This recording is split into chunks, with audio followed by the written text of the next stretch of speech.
there are some really awesome band directors that nobody knows of because they're in their own little neck of the woods and they're burning the house down and doing a great job. If your program is strong, if you're doing the best you can, that's success. If you have kids loving music, that's success. Welcome to the podcast. Thanks for having me. Tony, after listening back to all of our podcasts, I talk way too much. Tony, you're going to do most of the talking tonight. I'm going to let you introduce our guest, and then we'll go from there. I don't know if that's a good idea to have me talking, but we'll go with it. All right. So for our podcast today, we have Cole Hunt, who teaches in East Tennessee at Burchfield. Is it elementary? It is Burchfield Elementary. And that is in Scott County. I haven't done my homework. I'm getting there. And how long have you been there? I'm in my 15th year teaching here, and I used to be split between two schools here. I did a half day one, half day the other, and now I'm just at this one. Okay. Cole is a fellow Tennessee Tech grad and was in the saxophone studio. Another saxophone player.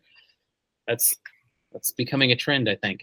And we met in college and really good friends through college, and he's been doing some amazing things in his school. So we wanted to pick his brain, and hopefully you guys can learn a few things from what he's done over the years.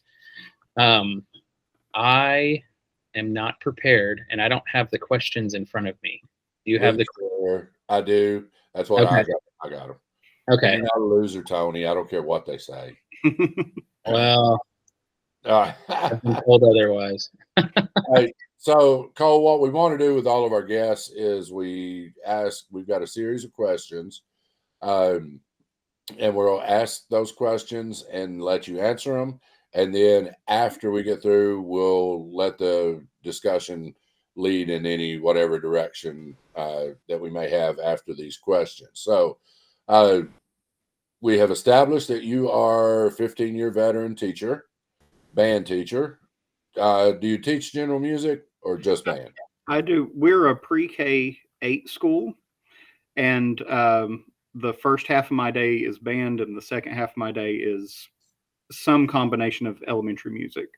Okay. So you got the best of both worlds, so That's to speak. right. So what I have was? the questions now. If you want me to do them. Okay, you go right ahead then. Just figured I'd derail the flow that you had going there. Yeah, cool. All right. So our first question is, what piece of music made you fall in love with band? So I have two answers. Everybody's had two answers. I know. I think that's a hard question for a band director to answer. One that comes to mind when I was starting to think about being a band director, like junior year of high school, I was in the white band at All East, proud. And if you don't know, white band was the fourth band when they had 4 tiers of it. And we did Prospect by Pierre LaPlante. And that's just such a good piece. Beautiful piece. So well written. The piece that made me just enamored with band when I was in 8th grade, the high school band played this piece called The King Across the Water by Bruce Frazier. And it's marked a grade 3. I think it's like a grade 4 on the Tennessee list. And that's a very underplayed piece. Like, that is a really cool piece of music that not a lot of bands program. But I was just enamored at, like, that's what a band can sound like. And then my freshman year, the seniors had picked that as what they wanted to be their last piece. So I got to play like the third clarinet part on it. But that was the piece that just hooked me into band. And then the one that is stuck in my mind for when I was thinking about teaching band is that Pierre LaPlante piece. Which was Prospect. Yeah. He writes really good, and he's still alive. I check about once a year to see if Pierre LaPlante's still alive. He writes really good piece because he was largely a working band director. Yeah. And I have found that composers who were working band directors write the smartest. I think they know what's going to be in that classroom. Yeah, they know the pitfalls and all yeah. that stuff, and make sure. Yeah, I agree. Yeah. So if you haven't checked out Pierre LaPlante, he writes great stuff from beginners all the way. Yeah. I know I've seen some 4s. I'm sure he's written stuff. Oh, I'm sure. Yeah. Great stuff. All right. Have you started a band from scratch, or had to rebuild a program, or inherited an established program? If you've done more than one, which was the easiest and which was the hardest? So this has been my only band directing job. And now when I was split between the two schools, I guess it's kind of both of those jobs, but I would consider this building from scratch. They had band kids that it would be like a couple kids would take lessons at the end of the day, and then they might go combine with all the other band kids in the county for a concert or something. But as far as having a band program here and at the other school, it was building both of those from the ground up. So I can't speak as to comparing that to other experiences. I've not really had those. I will say for my personality, I really liked building it from the ground up because I was given enough leeway to kind of do things the way I wanted to and put it on the footing I wanted. But it was starting with nothing. Okay. Yeah. I remember I was student teaching, so it's probably your first, maybe second year. I came up and I don't remember if I worked with your band or I watched your band or whatever. I think you did your solo and ensemble. Solo ensemble or something. Yeah. I remember going to your school first, though. Yeah.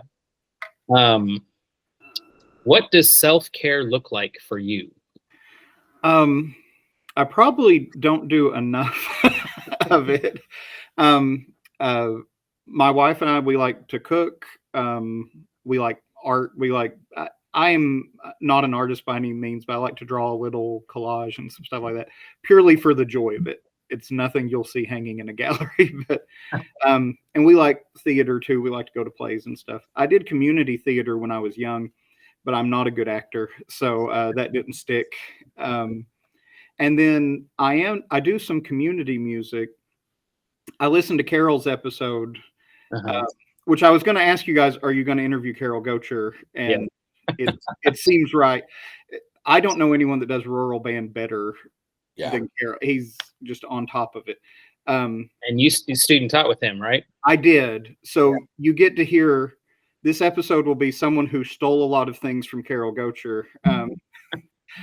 But I do Oak Ridge Community Band, and we've started a community choir here in Scott County. And I play in the flute choir here too, mostly for professional development so I can get better at flute.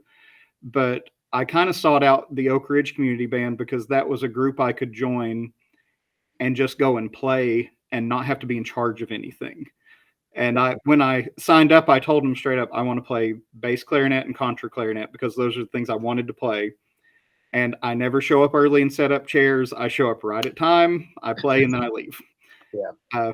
Because I think we need that. You know, I've played in some groups where when they find out you're a band director, they start asking you to cover timpani parts and stuff like that. And it's like, that's not why I'm here. You know? Yeah. Very cool. Let's see. This is kind of a loaded question, so feel free to go how you want to go from here. What do you feel was missing from your undergrad education, and what do you feel you use more than you thought you would? I think, of course, we all came from the same undergrad program. And Mike was just a couple years before us. Yeah, I was giving him. I wasn't going to question. I think what tech did really well, at least I hit a hot streak there where I had woodwinds with Roger Martin, brass with Charlie Decker, percussion with Eric Willey, and then you're doing conducting with Joe Herman. So I feel like the pedagogy in those courses was really solid, you know. I'll say Charlie Decker's brass class was one of the hardest classes I ever took but one that I reference the most, especially not being a brass player. Like I'll think back to like, oh, he was right. We need to know this, you know. Yep. In the moment, we didn't really like it. Hated it. Hated it at the time. I suck at French horn. Oh my God. Everybody sucks at French horn. Man. And the playing tests with him sitting in his office. I don't know if I apologized to everyone up front. I was like, this isn't going to be good. I'm sorry. But like, no joke. I think back to stuff in that class all the time.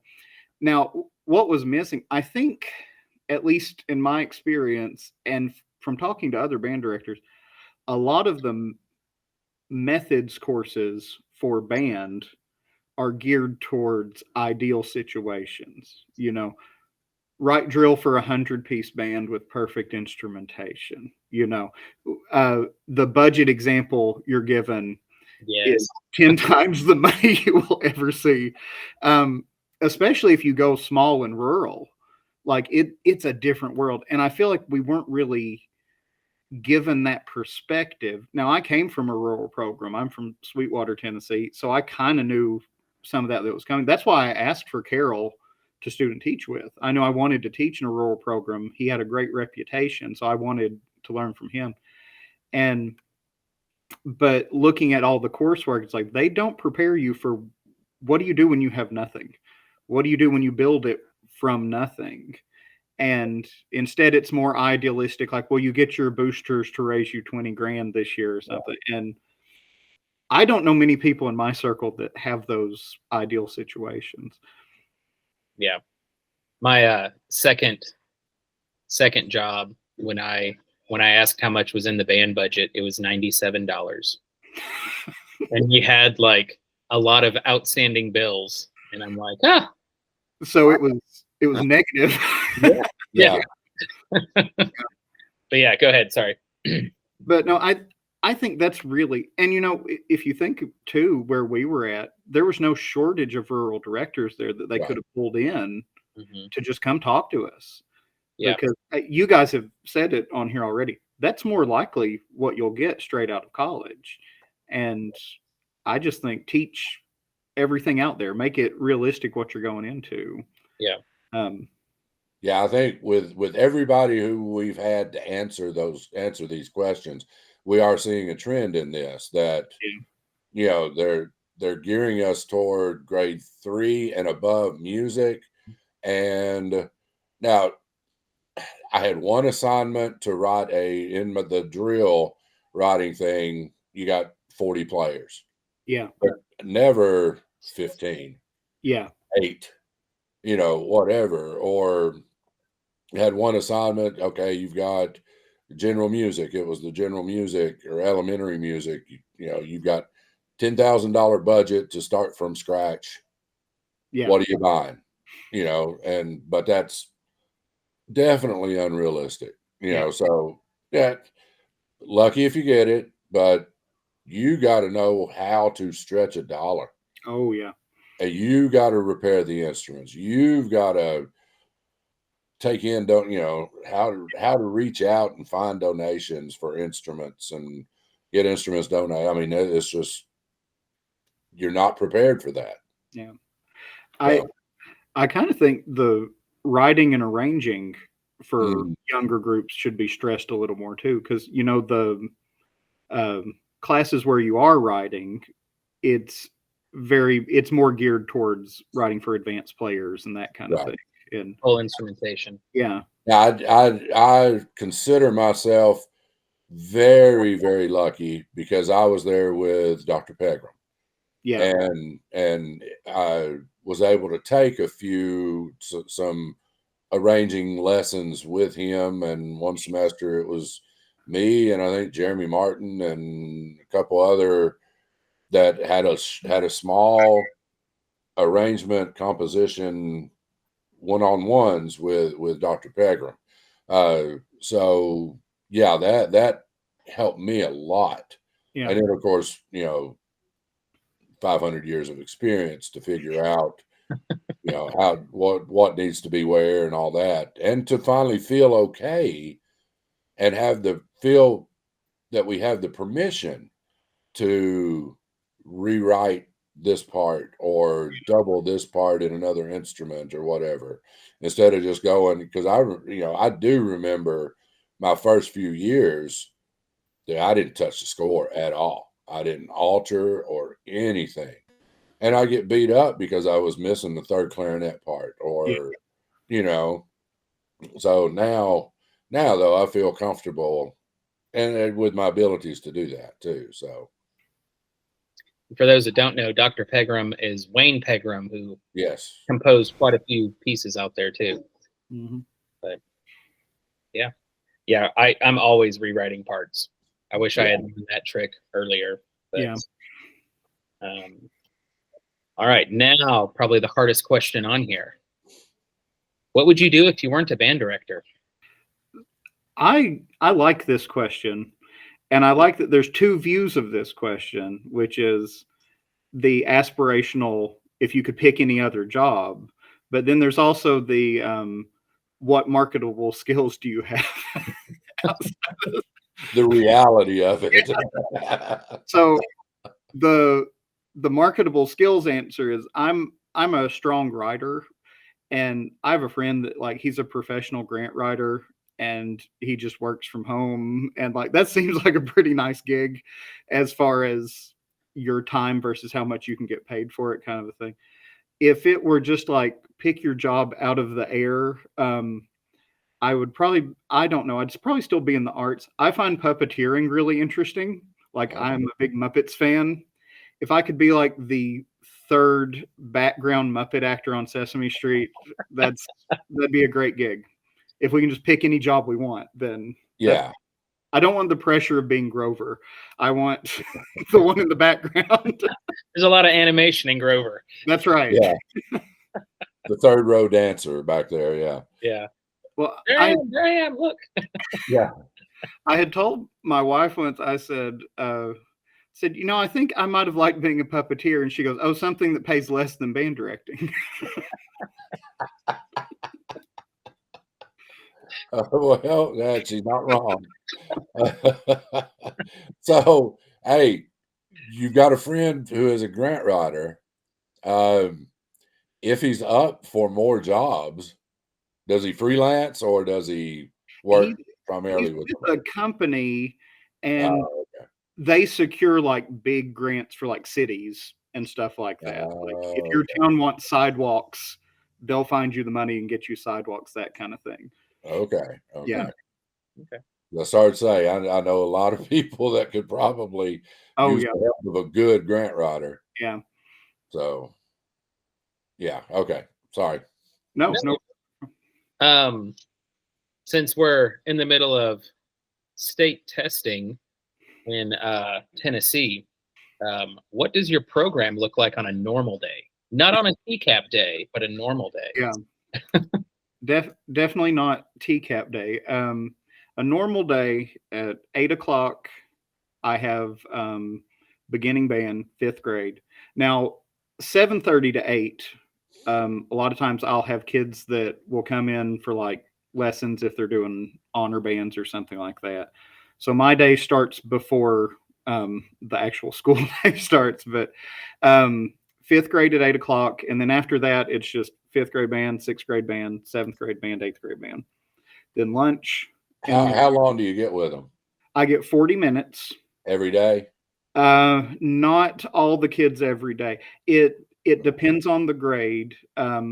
It's pretty much like 3 days a week at least. I have some kids in like 8th grade. The schedule's kind of weird. That basically I get the kids that aren't in PE. So they would otherwise be in computer or library. So I'll get like a different mix of kids every day, which is really good for individual cleaning of skills and stuff like that. It's terrible for full ensemble development, because pretty much the only time they're hearing themselves as a band is right before concerts, when I can get some full rehearsals. But it's kind of what I've always known here, is kind of these weird little split up classes, and I've learned to make it work. And then after lunch is elementary music, which is anything from pre-K to 4, and it just varies on the day. And then after school in the fall, I do a lot of lessons for honor band kids because we don't have an army of private teachers nearby. So I'll do everything from flute. You are the army of private. Yeah, Yeah. I'll do about everything from flute to tuba. And I'm blessed to work with, I don't know if y'all know Steve Rogers. He's from the Knoxville area, great percussionist. And he is a kind enough soul that if I have a hotshot percussionist wanting to do honor band, he'll stop by once a week and work with them. Okay. And then in the spring, we do jazz band on Wednesdays for an hour and a half. Okay. Now, do you, how many, so you're in Scott County. Yep. What's how many high schools are in Scott County? So it's kind of an odd setup. There's the county system, which has Scott High School. Okay. And then we have 5 K-8 feeders into that. Now I'm in Oneida proper, which is the biggest city in Scott County, and they have their own school system as well. They have an elementary, middle, high school that's smaller. So we don't. Sorry, Oneida City School.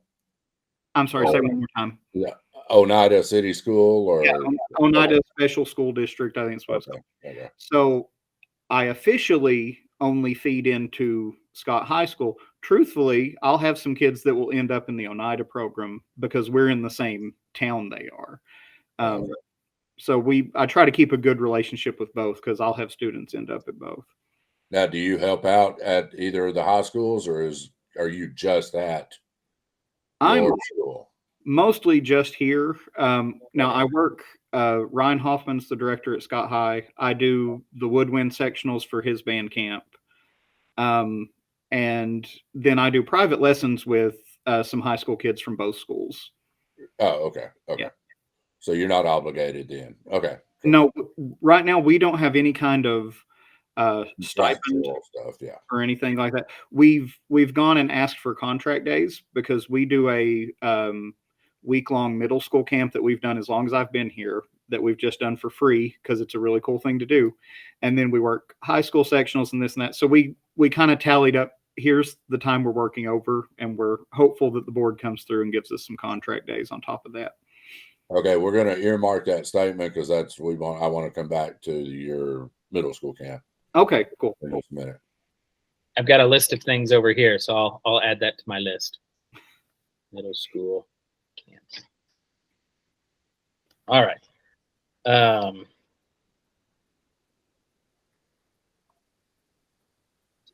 You've kind of already answered this. Do you teach anything outside of band? Just elementary music. I don't have any RTI duties or anything like that. No RTI. Lucky. I know. Well, what helps cement that here is the specials team that were, so me, library, computer, PE, and I have a great team that I work with. We are the teachers planning. Right. So yeah. So they don't mess with us too much because that's sacred time, you know. Let's see. What recruitment tools or events do you use? We don't do a ton of big trips or anything like that. Like our big trip is we go to concert festival, you know, and we get to eat McDonald's that day or something. What's nice about teaching them from the point that they're babies is they know you pretty well by the time they get up here. And also we have a lot of like sibling groups and stuff that they kind of look up to. Hey, my brother played this, and I have a kid on trombone that I had both of his brothers in low brass, you know, so he was, you know, geared to go for that when he got up here. So there's kind of a natural recruitment in just having them that long. Yeah. When I only taught band here, I found that I would get a much bigger beginning group. And what I've found now, since I've had them since they're little, is they're weeding themselves out a little more before they get to beginning band. Yeah. Those that have figured out he's not my cup of tea are just going the other way, and that's fine. Yeah. So Did you say your school technically feeds into Oneida? No, we feed into Scott High. Okay. Because we are a county school. We're the only county school that's in Oneida City. Gotcha. Okay. What are some things that Scott High does to recruit or try to retain your kids into the high school? I will say the band directors I work with, so Ryan's at the high school, Steve Rogers does 2 feeders, and then Micah Phillips does 2 feeders. We work really well as a department, even though we don't see each other on the daily. You know, we're kind of disjunct in our responsibilities. But at about every concert, if we don't have another conflict, we're there. So Ryan Hoffman's there trying to make connections with the kids. He works the middle school camp as our low brass instructor. High school band, I think it's an easy sell, you know, hey, football games and trips and this kind of thing. Ryan does a lot of honor bands with them. So he really tries to play that up as like, if you sign up for band, I am giving you time out of school, you know, just come and join for that. But, okay. But yeah, we work well together. So I think there's kind of just some built-in stuff there. Again, it's not in our means. We don't do a ton of big Six Flags trips or anything like that. So it's kind of just, we have to really push the value of this is a great thing to do. Come do it. Yeah. And I feel some people may disagree with this. If your recruitment tool is a big trip at the end of the year, that might attract the wrong kids. You know, I can see that. Yeah. It's good to do those things, but if that's like your big, hey, join band, we go to Dollywood at the end of the year. Yeah. Maybe. Rural kids are great in that, you know, the reward bar doesn't have to be crazy high. They're pretty thankful for, you know, hey, we're going to go out and do this. I take my jazz band. We take a day and we go play at the nursing home and they get McDonald's for lunch. And they think that's the greatest thing. You know, they got to leave school and have lunch here and this kind of thing. And yeah, I took mine to the elementary schools, the band, and bought them pizza. And they just, took them to the park and they played and had pizza for during lunch. And they just thought it was the greatest thing. Now, I will say we are going to Holiday World. Oh, hey. But I've not used it as, I didn't go in day one saying, hey, join band to go to Holiday World. It's, you guys have worked your tails off all year. Let's go to Holiday World.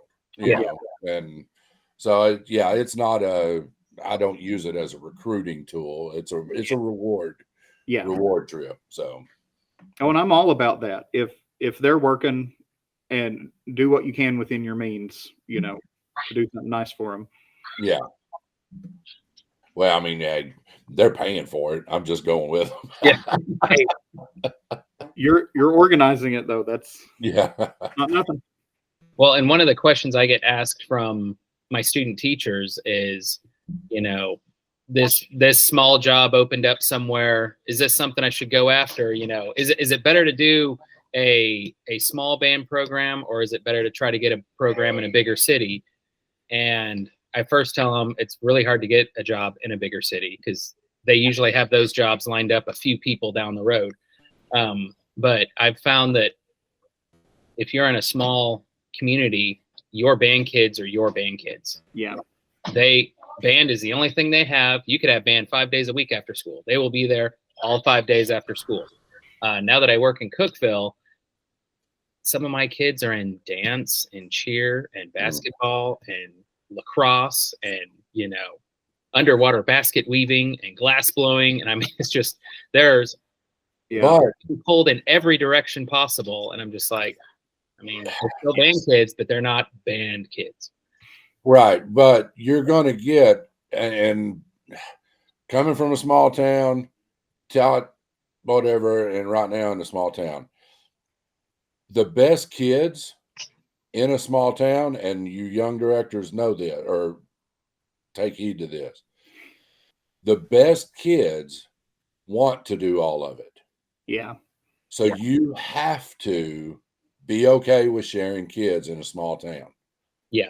Oh yeah. You know, the best kids want to, and the kids you want play football and be in the band. They're cheerleaders. They play volleyball. They're on the swim team.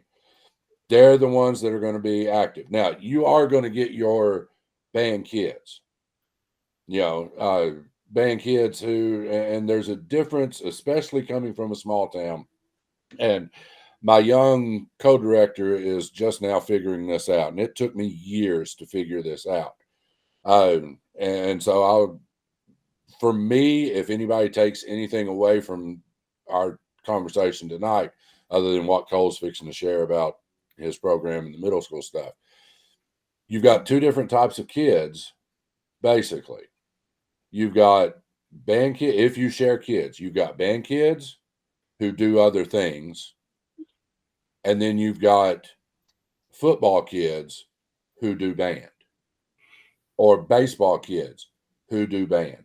And it took me, like I said, it took me years to understand this, and it pissed me off when I finally figured it out. Because my daughter, You're gonna have to bleep that out, sir. sorry, but it highly upset me. But I came to a realization.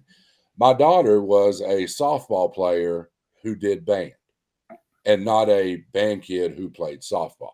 Yeah. Meaning that if it came down to a choice between on any given night or program or something like that, if it came between softball and band, I knew exactly what she was going to choose. I didn't like it, but that was her thing. She wasn't now she was very good in both things,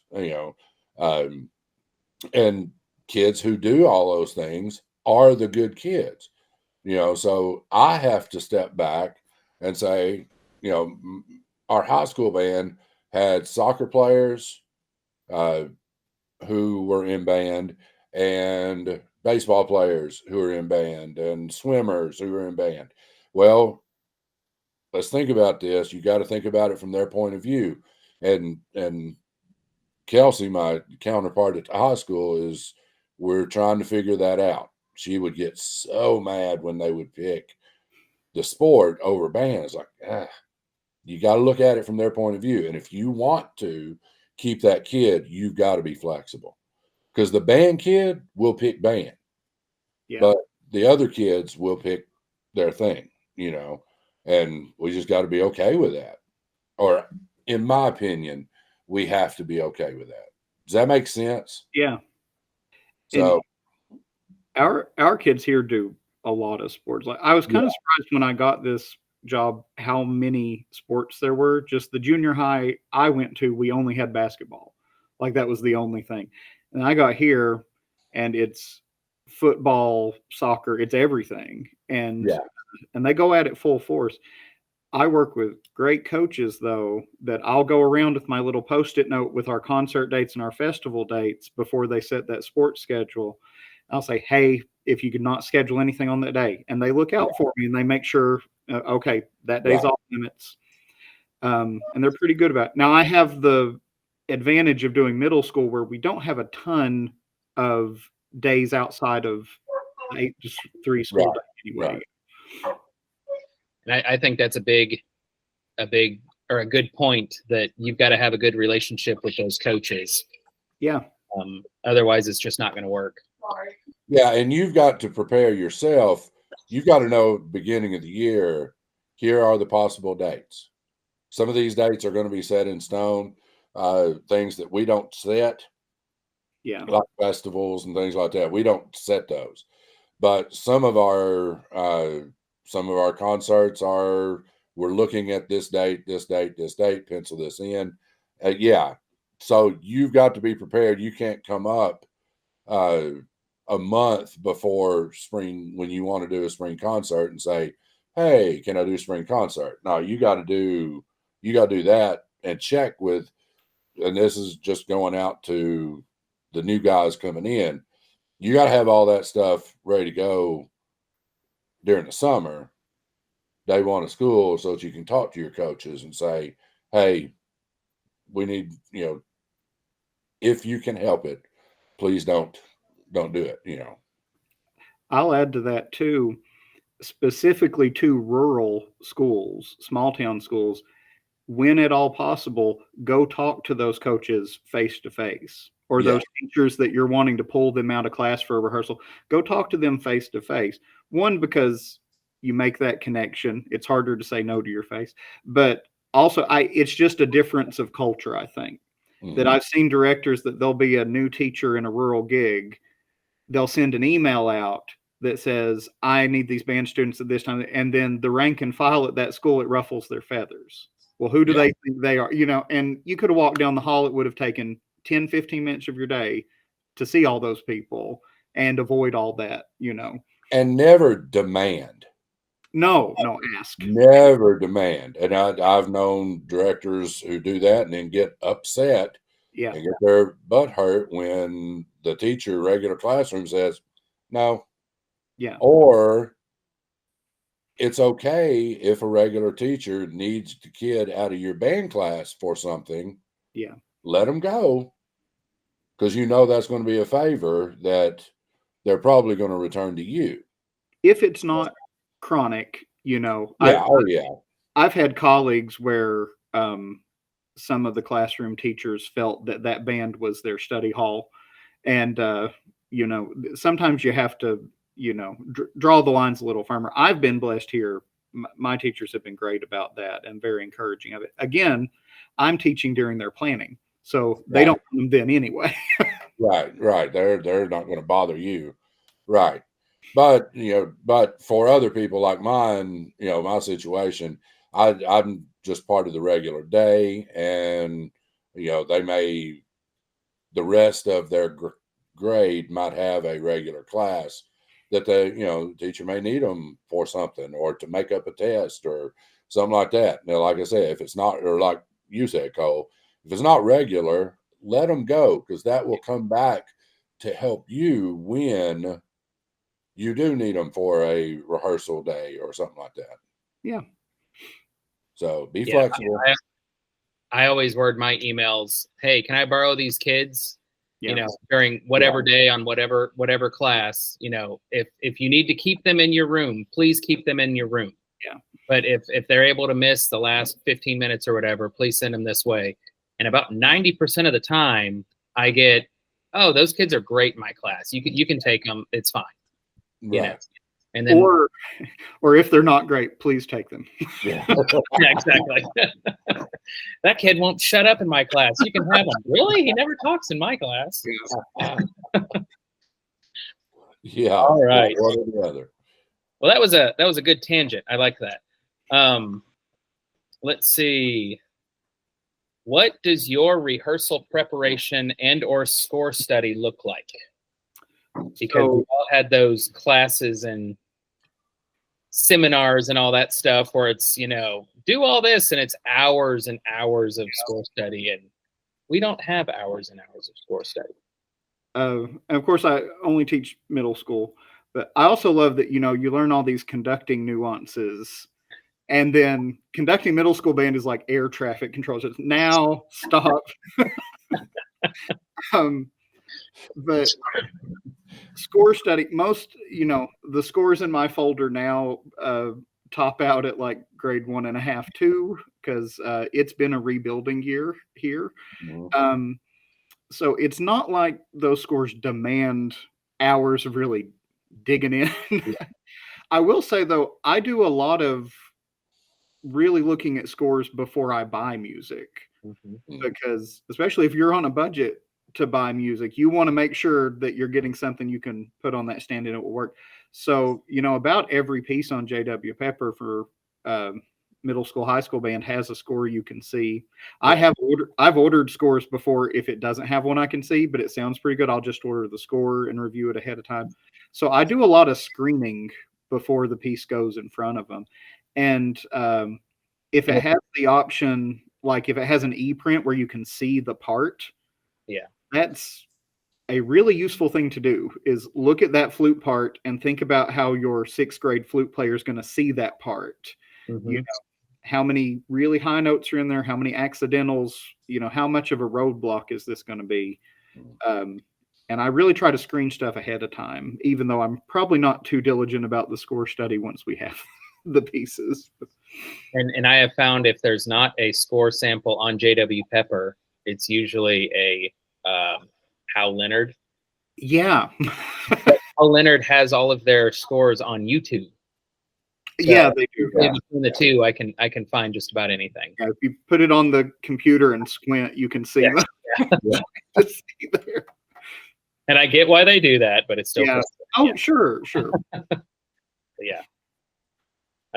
Let's see. And then our final question before we kind of get to go off script.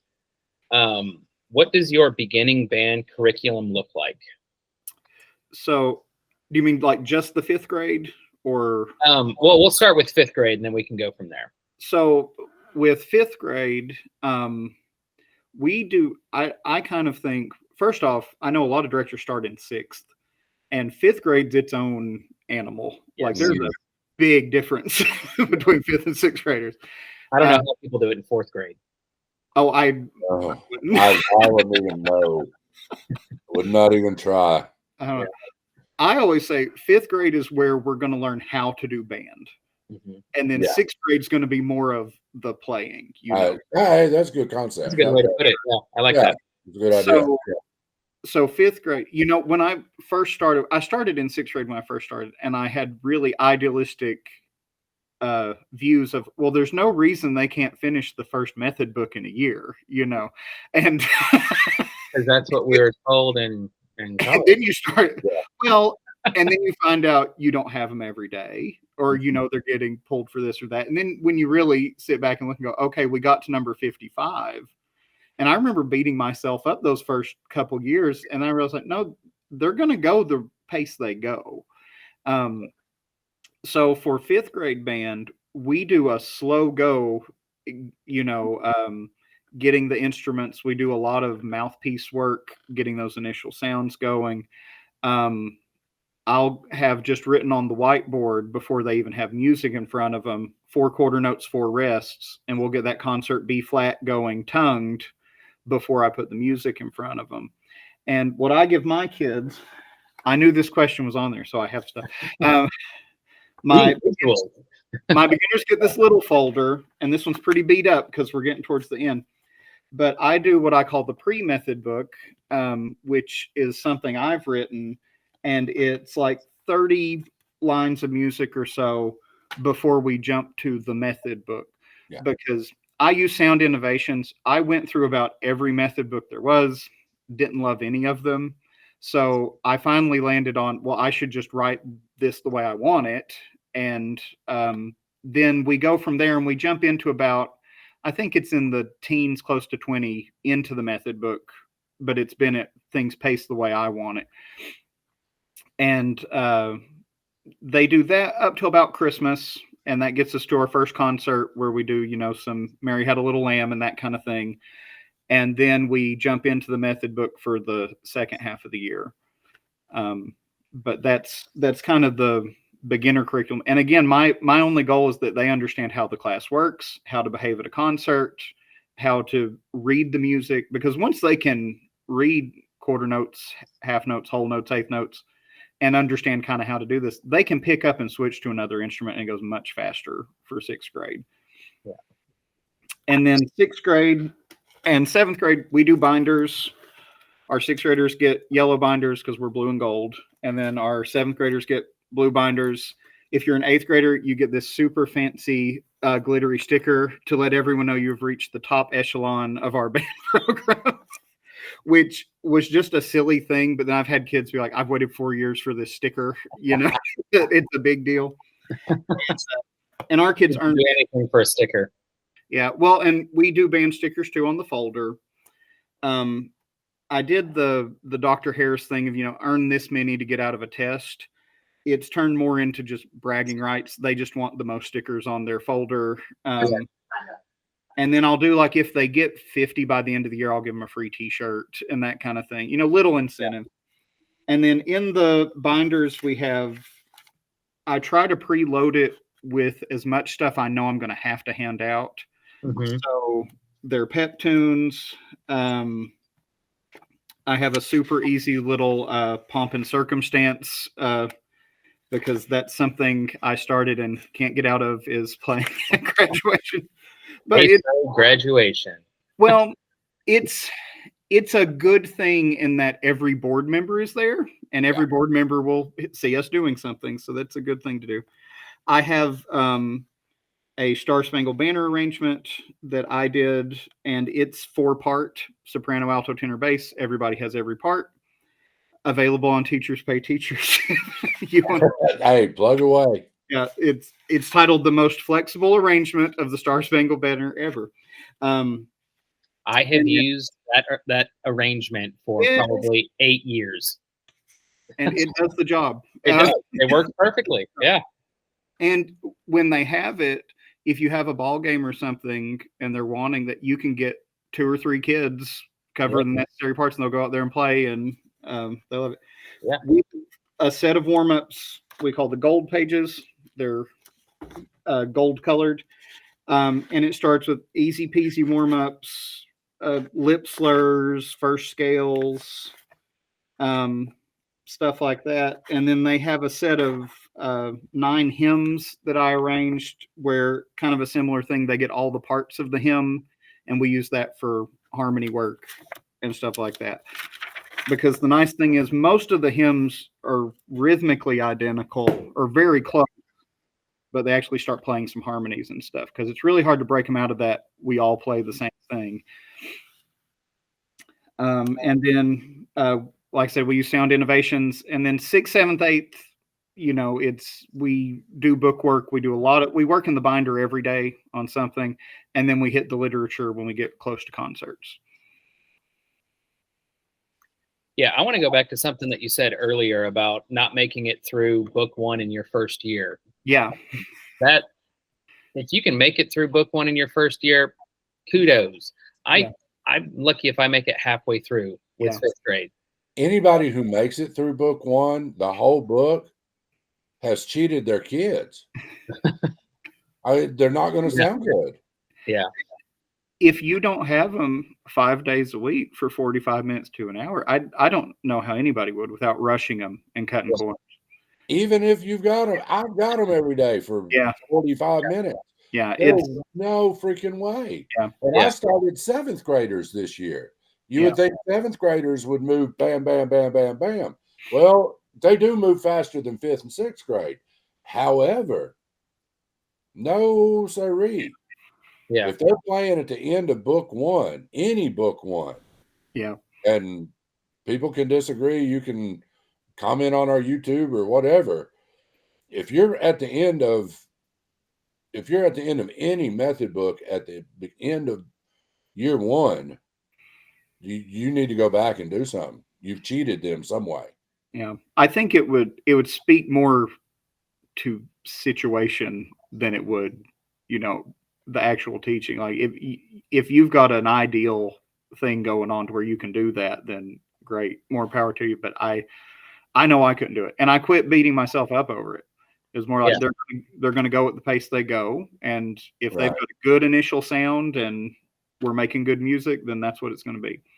I should say, if you are by yourself teaching a heterogeneous group and you don't have somebody coming in and pulling out your pulling out, but if you're by yourself and you make it through book 1, you are the absolute best teacher, and I want to kiss your ring. But you need to be our next guest on the podcast. Yeah. Well, and that speaks to it too, is if I don't know a lot of rural programs that have the luxury of having their woodwinds and brass separated, or a percussion only class. If you've got that, wonderful. But a lot of times you get kids and it'll be they're playing what they're playing. Right. Yeah. Right. I think it's tradition of excellence. Their book 2 actually picks up halfway through book 1. So that second year you get the new book, but it really just picks up where you left off in the first year. And if you're one of those bands that does make it all the way through book 1, you get to book 2, and the first, half of it or whatever is just review, but it all looks different. So it kind of tricks them into it. So they're not like, we played this already. So if I wasn't using habits, I think traditions is what I would go to for that reason. And you both use habits? Yes. This is my first year using habits. Not absolutely sold on it, but I'm not absolutely sold on any method book right now. I'm and I say this because I'm and I don't mean to push an episode later on, but we are going to do an episode with just have a roundtable discussion of 5 or 6 people, each person. What I envision is 5 or 6 different people, each person representing, I guess, a different method book that you use, so that we can have a good roundtable discussion about what we like about certain books and what we don't like. Because I don't know standard of excellence. I only know my 1 year of habits, and I know essential elements back and forth. Yeah.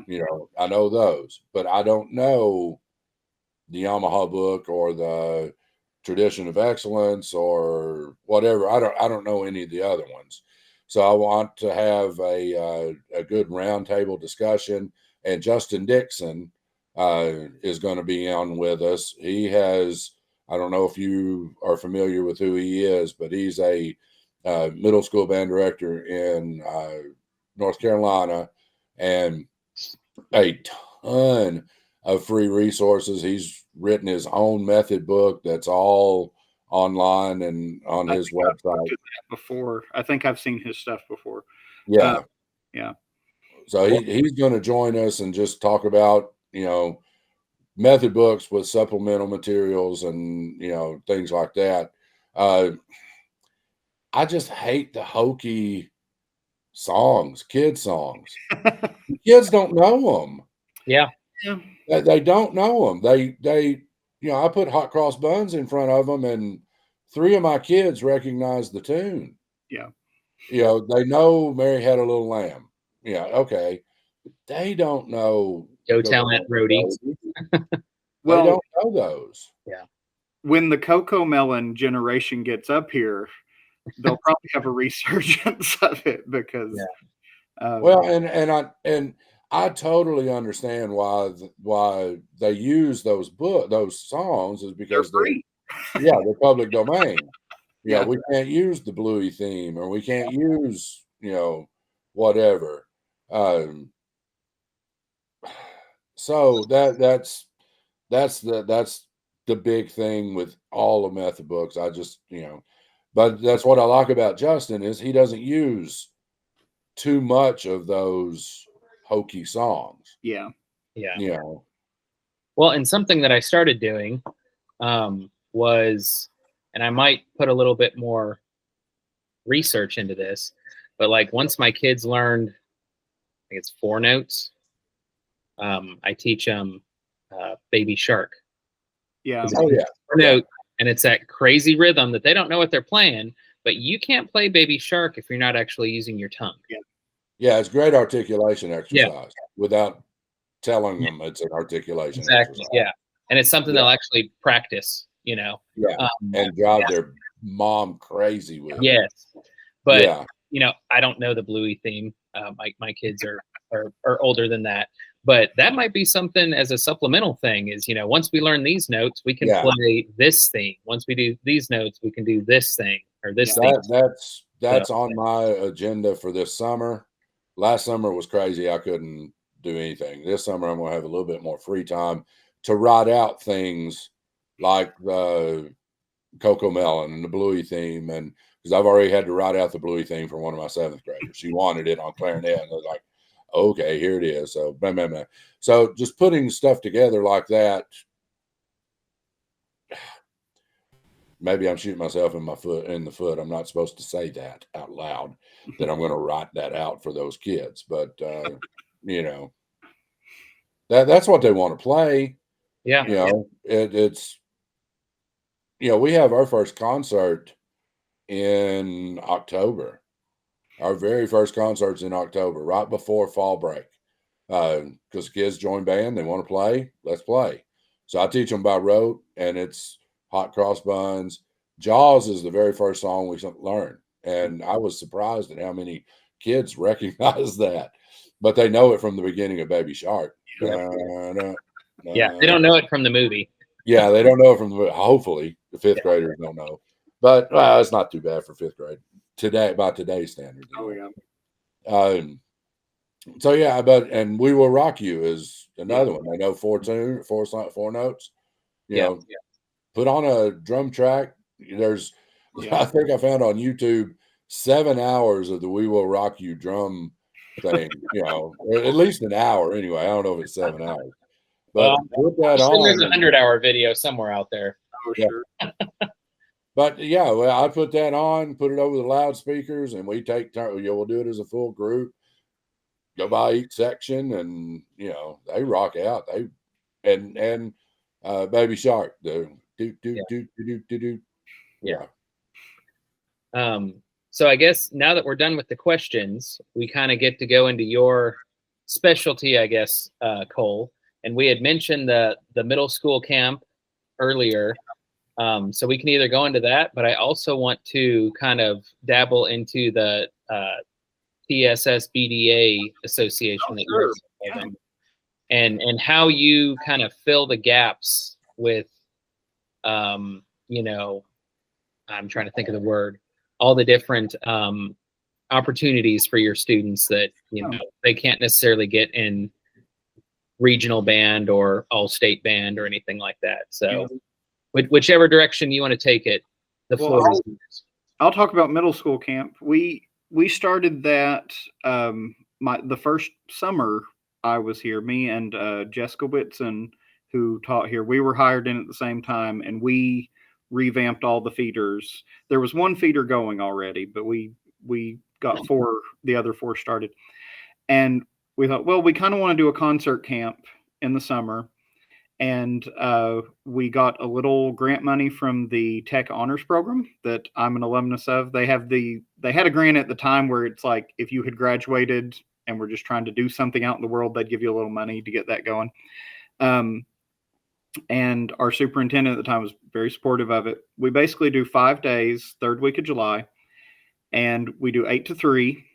And most of the time from our 5 feeders, kids that will volunteer their summer time will get a band of 30 to 40 on a bigger year. COVID cut a lot of stuff off at the knees, you know, but that's kind of where it's shaken out to. And we put on a concert in 5 days. We'll do normally 4 pieces, ranging from grade half to, you know, on a good year, we might tackle a grade 2 piece or something in the mix. And they get, during the day, they'll have 2 hours of full band, not together. We start and end the day with full band. They get 2 hours of sectionals with someone that specializes in their instrument. And then the middle of the day is lunch and recess, and we do like art projects and some other, you know, fun things kind of in the middle of the day. And it's a great thing. It's like my favorite thing we do because we just get to have a whole day of just band and fun. And the kids that are willing to show up during the summer to do that are all about it, you know. You don't get a lot of the, you know, brooding, don't really want to be here, just skipping library kids for that. Like you get the kids that really want to be there and play. And the progress they make in a week is amazing because if you have a trumpet teacher working with those trumpets 2 hours a day, they go leaps and bounds in 5 days. And so is this a countywide thing or is this just for your school? It's countywide, and we've actually had kids from the Oneida school system come. We don't turn any kids away. We don't charge them a dime. We kind of have some folks that have supported it over the years and some of the local businesses that throw in so that, you know, we can feed them and give them a free t-shirt. And the county directors, we're just volunteering our time, but we have to hire in, depending on the year, you know, 2 or 3 support staff to come in just so we can have every instrument covered.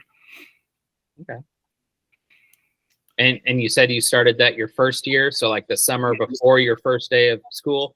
No, the summer after my first year. Okay. Going into my second year. Gotcha. No, I was not so ambitious. I was like, man, that's cool, man. We wouldn't have had kids. There's just the first year we did it, we got the kids to sign these forms. Hey, come to band camp, this kind of thing. And I remember we held the first one at the high school.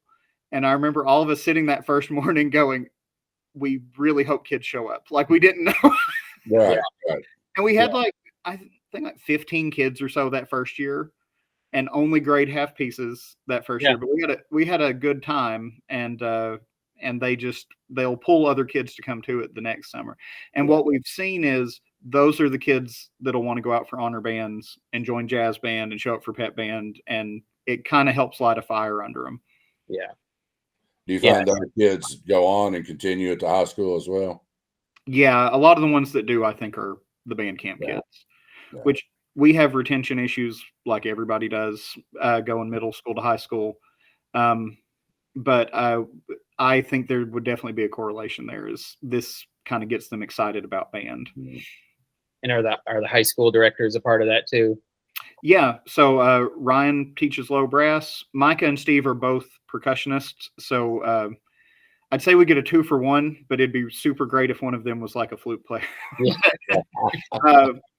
Ashley Glaspie, who directs our local flute choir that we actually went to tech with, Tony, I don't know if you remember her.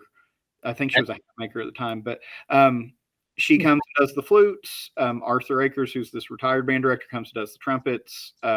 We had one of my alums who's going to tech come do the clarinets, and it's just a really cool thing. Then we put a faculty piece together to play to show them that the old timers can still do it, and it's a good time. Yeah, we do something kind of similar for our county all county band, where the directors get together and play something. And the first year we did it, we pulled out an arrangement of Come Sweet Death. And it was just really slow, and the kids were like, "Oh my gosh!" we changed over into "Never Gonna Give You Up." So we rickrolled the band, and they just. But yeah, it was just painstakingly slow, and we're just rocking it out, like really selling it, and the kids are just dying. And then we rickrolled them, and it was great.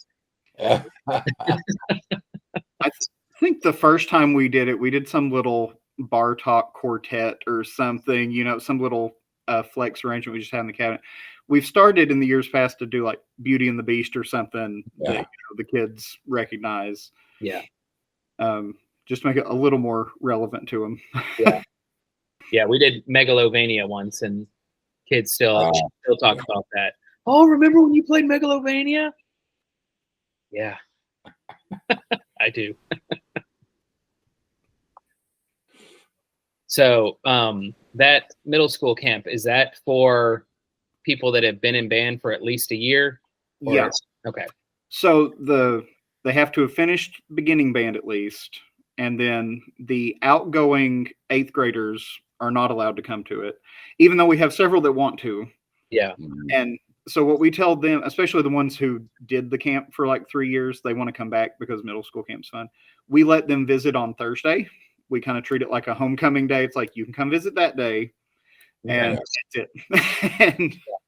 And we'll get a handful that do that. But the big thing is we tell them, you need to go on to high school camp. Look at this much, go do more in that direction. Well, and that gives the rising 8th graders a chance to step up too, because they're it now. They can't hide underneath those people anymore. Oh yeah. And we have the safety net of, even on a year where, we might have a really weak clarinet section come in or whatever, we have that instructor sitting in the section to play that part. So we kind of have that so that the concert's going to go well, even if some of the sections are a little weaker. But I'm impressed every year. Monday sounds terrifying, and Friday is a really nice concert. Sounds like middle school band. Yeah. Mondays always are horrible. Yeah. Yeah. Especially TCAP Mondays. Yeah. Oh, yeah. Okay. Well, anything else on the middle school camp? No, unless y'all had any more questions about it. I think I got it. Yeah. Okay. So you are the past president, correct, of TSSBDA. Yep. Can you tell us a little bit about that? So I won't try to quote the history too much because I'll get things wrong. And then old directors will be on top of me for getting the history wrong. But it started out, I want to think like late 70s, 80s, somewhere in that era of these band directors that would meet at like Rush's Music in Knoxville. And it's mostly today small programs, rural programs, that's kind of more what it's geared towards. We're open to any band that would want to join. That's just kind of where it's geared towards. But you had these directors that were basically, they've got good players that just couldn't quite make All East, or they wouldn't, get taken for this honor band or that honor band, and they weren't getting these clinic experiences. So TSSBDA, which is Tennessee Secondary School Band Directors Association, they started, and they do a junior clinic, a senior clinic, where any kid can come. Now there is an audition that happens the first morning. So we do ask that, send kids that can handle the audition, which is they're going to ask you 2 scales out of whatever the list of scales is, and do some sight reading. There's no prepared pieces or anything like that. And then you get seated. Our senior clinic right now is 2 bands, blue band, red band. Our junior clinic was 2 this year, but we're probably going to expand it to 3 next year. And we just kind of sort them out by chairs that morning. After lunch, we start rehearsal. The Saturday, so that's a Friday. The Saturday, they rehearse most of the day, and we do a concert that night. And we try to get clinicians who are understanding to the realities that we teach in, especially for junior clinic, that you're going to get everything from some future all-state players down to some kids who have just started honking on that horn. And so a lot of times that bottom band, they're coming in knowing what's up. We try to get a clinician that really understands what that's going to be. I will say, though, for senior clinic blue band, we've had Roy Holder direct that band, Joe Herman. We try to get a really good name for that blue group for senior clinic, and we'll get a super solid band director for that red band too. It's normally someone a little more local, but we'll put good people in front of the kids. They'll play some great literature. They have a great clinic experience. We also do a concert festival that it doesn't have a sight reading component. It's just come play 2 pieces. You get evaluated, you get a plaque, you get some good feedback. We try to get some top-notch adjudicators for that. And Scott County runs a solo and ensemble festival that TSSBDA has kind of absorbed as their solo and ensemble festival. They were looking to start one, and we said, well, we've been doing one for like 5 years. And they said, well, we'll just endorse yours. And so we'll get some outside schools come to our solo and ensemble that we've done here for 15 years now. But it's really good for bridging those gaps. But basically, it's an open opportunity thing. All East and All State have become very difficult to get into, and they're great ensembles. I mean, and I've had some private students play in those ensembles, but it has become a big challenge to make those groups anymore. Yeah. And I've got some strong feelings about that I will this could become a very long podcast. We don't have to open that can of worms. Yeah. But I think what you're doing is great, because it really is frustrating when you go to a concert performance, concert festival, CPA, MPA, whatever your state calls it, and you have judges that have never taught in a middle school band room, or the last time they were in a middle school band room was when they were in middle school. Yeah. And, teaching a honor middle school band is not teaching in a middle school band room, and just teaching middle school 30 years ago is not what middle school is today. And that's not to diminish any work that happened. It's just a different world. I think it's different than 10 years ago. Oh, yeah. It's different. The game has changed. Yeah. Tremendously. Yeah. COVID. And it's changed in the last 4 years. Yeah. It really has. Just some of the comments that show up on judges' tapes, like it's insanely frustrating. Yeah.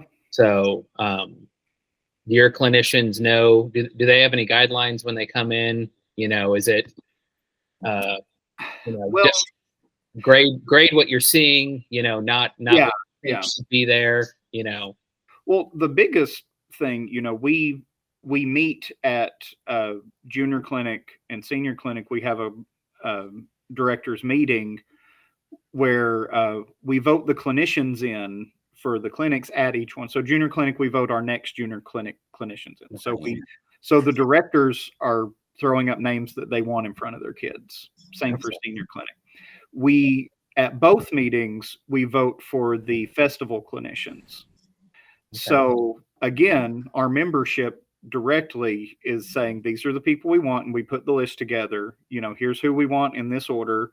And we kind of make sure we get, again, we want good feedback. I don't think any director in our group is afraid of criticism, but they also realistic criticism. Yes, useful feedback.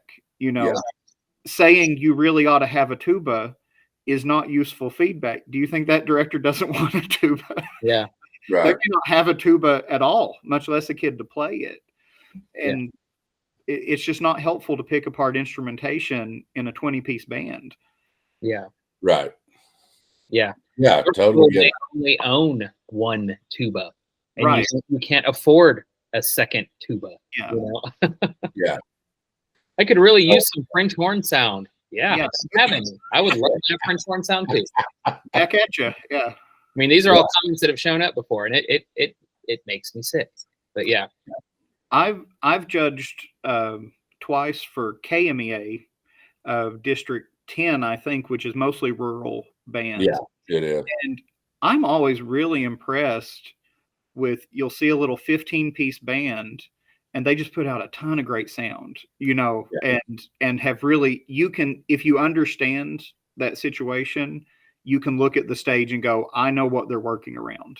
I know why this trumpet player's on the front row, whereas that's a big no-no. Oh, no, there's probably a reason. And you know what? It sounds fine. And I think if you only see band this way and don't know those different realities, then it's easy enough to pick a little band apart, but the world's already doing that. You don't, we don't need colleagues to do it to us as well. Right. Yeah. So that's that CPA, UIL, whatever you want to call it in your neck of the woods, that is a topic for another show that we will discuss at another point, because you could go on and on and on and on and on about the struggles, and we'll talk about the struggles that rural band directors have at these events. So yeah, we feel you, man. Yeah, we're there. We're right with you. But I will say why I'll mention Jessica Whitson again. She drugged me to my first TSSBDA meeting. We meet for lunch after the ETSBOA fall meeting. And she told me, she said, we're going to go to ETSBOA and have our vote there and handle all that business there. Then we're going to go to TSSBDA, and that's where our people are. And she was right, because it's the rural directors or the smaller school directors that you could really talk shop with and gain a lot from, and kind of put your network together of, this guy plays oboe, so I can send him a message when I'm struggling with this oboe player. I can call them. They'll come up a day and work with my low brass or something. Right. And that's what a lot of rural band directors, especially new guys, find your tribe, find your people around, and do not hesitate to reach out. Oh, yeah. maybe you've got the next county over a really good trumpet player, trumpet teacher. Holler at them. Say, look, what can you do? Can you come over one day? Or I've got this situation or blah, blah, blah. How can you help? And in kind, I'll help you with whatever. A lot of times band directors just, they get the mindset, this is my program, it's my responsibility. Yep. They don't want to reach out. I think young directors too don't want to appear like they don't know something. Yeah, exactly. Right. Whereas old guys are like, dude, I don't know how to do that. Yeah. Let's find somebody who does or who's better at it than I am. So. Yeah. And I was there too. It was like my third year before I brought somebody in to actually work with my band. And I was terrified the whole time they were doing it. And then great things came from that. And I was like, I should have done this a long time ago. Right. So I would say, go ahead. I would say this too, though. If you have people coming in, like Arthur Akers, who I mentioned earlier, he's a great brass teacher. He's very picky. And if you have them coming in and they're working with your kids and fixing things, have that conversation with them after the lesson. Okay, what was the problem? What did you do to fix it? And that way you can kind of take that from them, not to not have them back again, but so that you can fix it when it's happening right in front of you. So you can help the next person. Yeah. And this isn't football where we're trying to keep all of our secrets for ourselves. Like, I've never met a band director that's like, yeah, I figured that out, but I'm not telling you how to do it. We always want to share what we've learned and, hey, I learned this trick. You should try this. I don't know how it works. It just does. And we're all like that. Yeah. Well, Cole, thank you so much. We've taken up way too much of your time. Hey, we appreciate it so much. And this, we may put this into a two-parter. I don't know. Well, or cut out anything you need. It's a lot of great information. Yeah.